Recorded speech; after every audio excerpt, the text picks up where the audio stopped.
Bonjour, bonjour, bienvenue sur Cocotte TV. On continue un petit peu nos découvertes d'alimentation 1000 watts et plus avec la AX 1200 de Corsair, un bloc Gold qui propose, comme son nom l'indique, 1200 watts de puissance.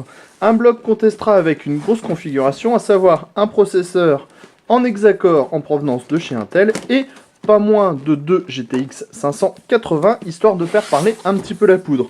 Alors bien sûr, déballage sans filet comme d'habitude, donc on est toujours en train de se battre avec les petites boîtes. Mais on va y arriver parce qu'à la ferme, vous le savez, les déballages, on adore ça.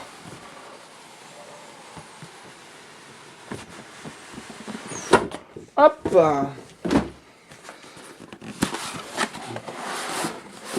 Dans la boîte, qu'est-ce qu'on trouve? On trouve un cordon d'alimentation pour pas chez nous.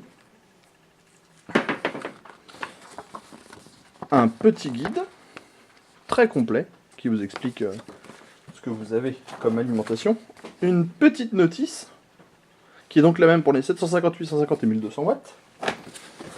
Ensuite, une grosse protection en mousse qui cache une alim dans une petite sacoche toute douce, limitant velours.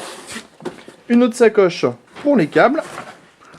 Les différents colliers, petit autocollant Corsair à poser sur votre tour et bien sûr la visserie.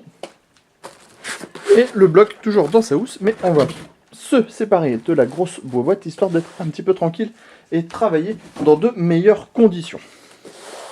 On va commencer par le bloc en lui-même.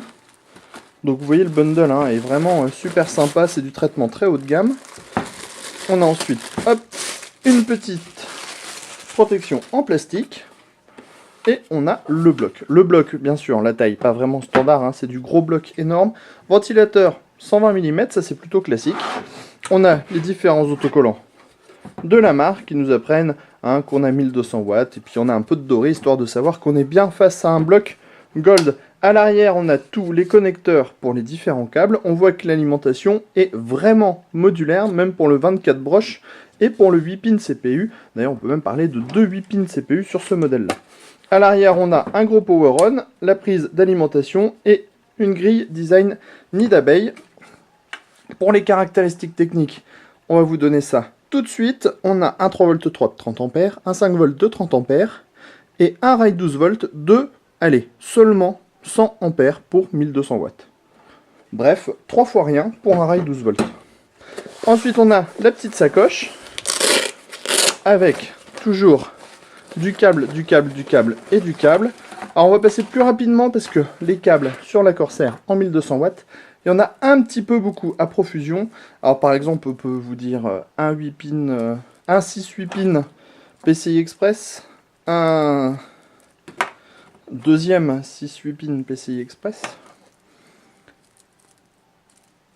un troisième 6-8 pin PCI Express, un quatrième 6-8 pin PCI Express. Peut-on continuer? On était à 1, 2, 3, 4. Un cinquième 6-8 pin PCI Express.